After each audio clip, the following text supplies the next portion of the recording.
campaign. It's kind of a way to kind of back other people off.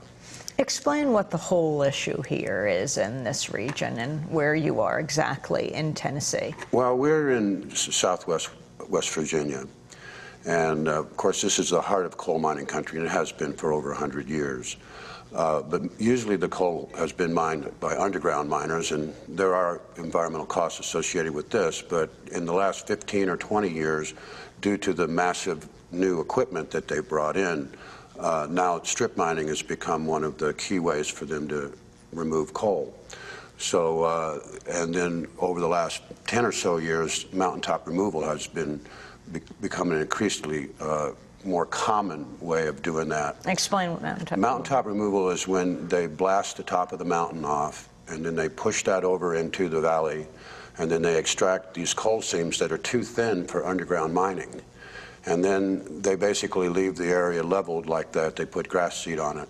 And up till now, about 2,000 miles of West Virginia creeks have been buried under these landfills, and over 500 mountaintops have been blasted away.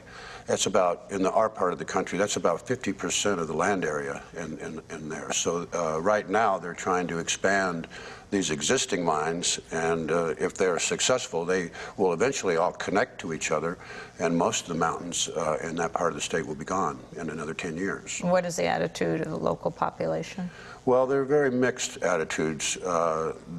The underground miners, I think, are starting to see this form of mining as a threat to their jobs. Those who are not involved in the mining industry are almost unanimously opposed to it. And even a lot of the folks who work for Massey Energy are not really happy with what they're doing, but they're kind of, because this is one of the poorest states in the country, they don't have many choices. There are no other jobs. So this is a very serious situation for everyone involved on both sides of the issue. But I don't think there's really that much support throughout West Virginia for destroying the mountains. There is support, I think, for supporting the coal industry, which has been the backbone of West Virginia's economy for quite some time. So how do you put all this together then? Well, the best way to maintain coal jobs in West Virginia is to end mountaintop removal immediately, because it employs a lot less people than underground mining. Underground mining is a lot less destructive to the environment, and it could be even less so if more regulations were enforced and new ones put in place. But the blasting of the mountains removes any hope for any jobs in the future. And some of these mountains are very good sites for wind farms. And we've done studies on Coal River Mountain to show that it would actually produce more jobs if they were to develop the wind resources. So this is not a jobs issue at all. This is an issue about an out-of-state company coming into West Virginia and extracting the coal with the most profits, with the least amount of expenses, and then getting out of there. And it's a cut-and-run operation. So the forests are removed, the streams are buried, they're just plant these mountaintops, which is just basically gravel with a little bit of grass seed, and take a picture when it greens up, and then they leave. So it is really not about coal mining. This is about a company that has been exempt from the law. It's about a state where federal laws don't apply, and it's about the Environmental Protection Agency, which has looked the other way because of the powerful politicians on the sides of the coal companies. Can you talk about your trajectory, where you've gone in your life, from Earth First, Rainforest Action Network, Ruckus Society? Talk about each of these organizations that you helped to found, what you hope to do with them, and then what you're doing here. Well, I started out in Wyoming, in northwest Wyoming, and that was kind of an energy resource colony there. And some of the first issues that we worked on were oil and gas drilling near the Yellowstone National Park, the development of uranium mines on the Red Desert, and coal mining down in the southwest part of the state. So I've been familiar with these issues for some time, but it's very different out west to how they impact people.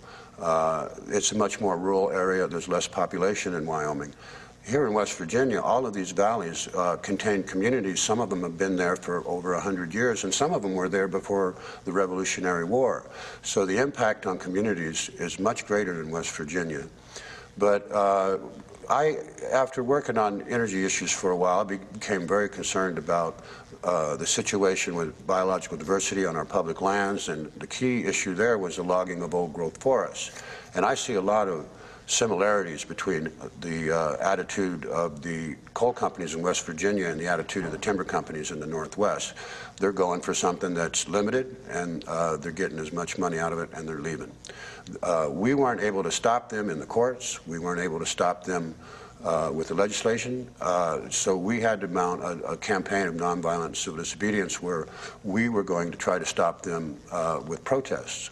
And it was a very long campaign. I think it really, we just had one of our big successes last month with the passage of the new wilderness bills. In some of these areas, we'd been fighting for 30, 35 years. So that Talk about some of the direct actions, the more creative ones. Well, we would, first we started just blocking the roads, and then we would use more creative ways of chaining ourselves or digging ditches, and then we began to climb the trees and occupy the trees.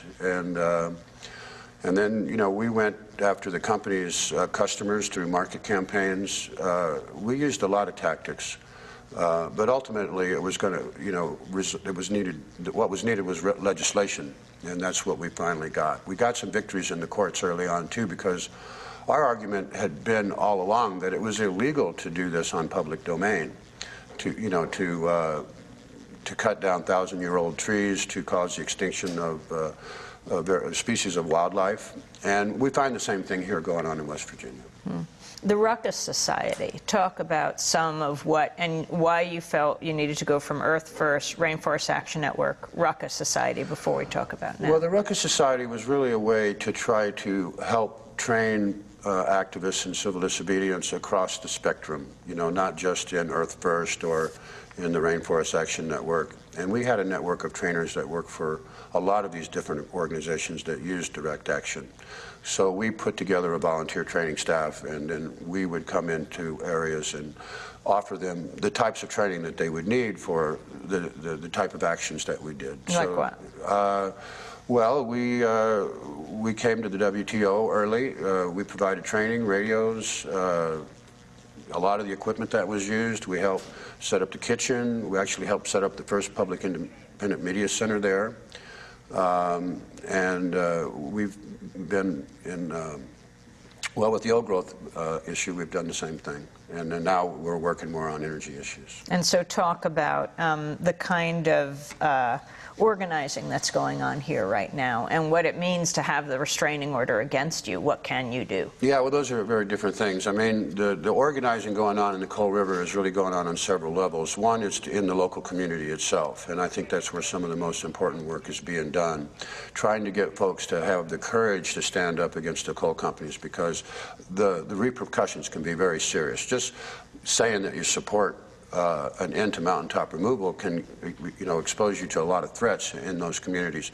So, you know, people standing together, taking care of each other, watching each other's back, that's kind of the real base of this campaign. And to have a real resistance in the coal country itself, you know, and not just to depend on outside help. We've got to fight there first and hardest. And the second is a statewide coalition here to try to get the state of West Virginia to, you know, to enforce the laws, and then the rest is nationally. And we have 2 bills in front of Congress now, one in the Senate and one in the Congress, and those would essentially, if passed the way they're written right now, would put an end to mountaintop removal. And then we're also in the courts, because under existing law, it's illegal to destroy a healthy creek, and that's exactly what's going on here. The EPA has looked the other way, so another aspect of this campaign is to get the Obama administration to apply the existing laws here, and we think that would be enough to shut down. And they would be, those laws are? Well, the Clean Water Act, which protects the aquatic resources and doesn't allow for you to turn a healthy stream into an unhealthy one. And that's been the bedrock of our environmental protection laws in this whole country. And the only place it doesn't apply is in Appalachia. If you put in a garbage landfill in any state in this country, you are under EPA guidelines and rules. There is no regulation on the dumping of coal waste, coal slurry, and fly ash, as we all know. And if we applied just those laws, then they wouldn't be able to dump the mountains into the creeks. In your assessment of Governor Rockefeller? Of Senator Rockefeller? Well, he's in the camp of the coal company, and he is openly and vigorously supporting mountaintop removal, and so is Senator Byrd. So these guys have always been on the side of coal. Rockefeller, when he first ran, was against coal, and he had his hat handed to him. And so he never, ever came out against the coal industry again. And it's not so much whether or not they support you. If you don't support them, they support your opponent. They'll put millions of dollars into their campaign, and they will get their friend of coal into that office. And Massey's role in politics? Massey is putting lots of money into the political process. They have helped elect judges and almost every politician in the state of West Virginia, but more importantly, if anyone goes up against them, they will oppose them very vigorously with a lot of money. And President Obama?